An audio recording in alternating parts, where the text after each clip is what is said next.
नमस्कार, मैं हूं माही सिंह और आप देख रहे हैं नेक्स्ट 9 न्यूज। जिस तरीके से लोकसभा का चुनाव नजदीक है, अब ऐसे में माना जा रहा है कि यूपी के जो सियासी समीकरण है वो किस तरफ जाते हुए नजर आएंगे। आप देखेंगे अखिलेश यादव, भाजपा और आप इंडिया गठबंधन, एनडीए गठबंधन, तमाम छोटे छोटे दल, ओवैसी की पार्टी देख लीजिए, अपना दल, कमेरावादी, प्रिया पटेल, ऐसे तमाम छोटे छोटे दल हैं जो कहीं ना कहीं ये सत्ता पलटने की ताकत रखते हैं। वहीं आपको बता दें, ये यूपी का जो पूरी सियासत है, 80 लोकसभा सीटें हैं, पहले चरण का मतदान भी हो चुका है। अब ऐसे में माना जा रहा है कि आने वाले दिनों में कौन परचम गाड़ सकता है। सबसे बड़ा सवाल यही खड़ा हो रहा है, लोगों के मन में है कि इस बार बीजेपी अपना परचम फिर से लहराती हुई नजर आएगी। लेकिन जिस तरीके से आप देख लीजिए, मायावती, चंद्रशेखर आजाद, तमाम नेता एक्टिव हैं और इसके पहले मायावती आप देखेंगे यूपी की राजनीति में इतनी सक्रिय नहीं थी, लेकिन जिस हिसाब से अब वो जनसभाएं करती हुई नजर आ रही हैं, रैलियां करती हुए दिखाई दे रही हैं,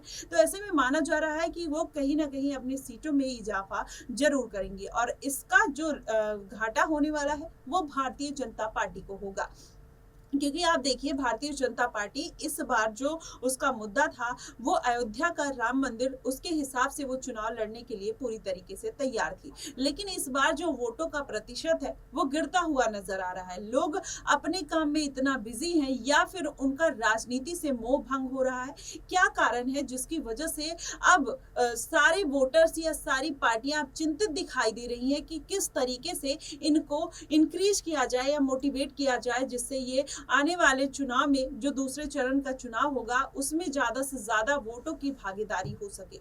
लेकिन अब जो चुनाव का समीकरण बन रहा है, जिस तरीके से पूरी पार्टियां अपने चुनाव प्रचार में जुटी हुई हैं, लगातार एक पार्टी के ऊपर निशाना साध रही है, ऐसे में कहा जा रहा है कि आने वाले दिनों में हो सकता है कि कांटे की टक्कर देखने को मिलेगी, क्योंकि भारतीय जनता पार्टी एक मजबूत स्थिति में है। लेकिन वहीं अब अखिलेश यादव और मायावती भी इस आप देखेंगे चुनावी रण में कूद पड़ी है। मायावती पूरा समीकरण बनाते हुए नजर आ रही हैं। आप देखिए जिस तरीके से उन्होंने अपनी सीट पर उम्मीदवारों और प्रत्याशियों का चयन किया है, ऐसे में माना जा रहा है कि मायावती ये पूरा सियासी दांव खेल रही हैं। ऐसे में उन्होंने आप देखेंगे 13% जो मुस्लिम बाहुल्य सीटें हैं उन्होंने सब मुस्लिम प्रत्याशी को उतारा है। वहीं भाजपा ने पूरे आप सीटों की बात करें तो केवल 1 या 2 प्रत्याशी को उतारा है। आप इस बार देखेंगे अखिलेश यादव जो पीडीए की राजनीति करते हुए नजर आते हैं, वो भी इस बार मुस्लिम चेहरों को कम मौका देते हुए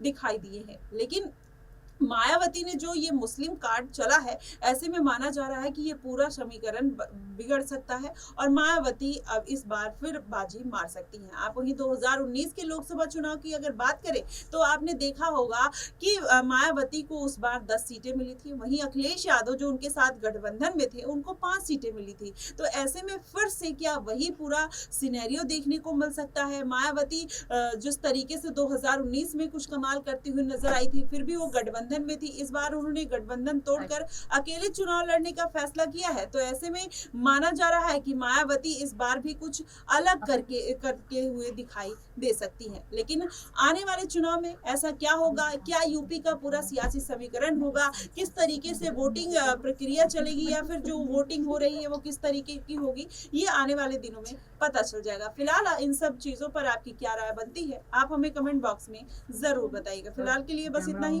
देश और दुनिया की तमाम खबरों के लिए हमारे साथ बने रहिए नेक्स्ट 9 न्यूज पर।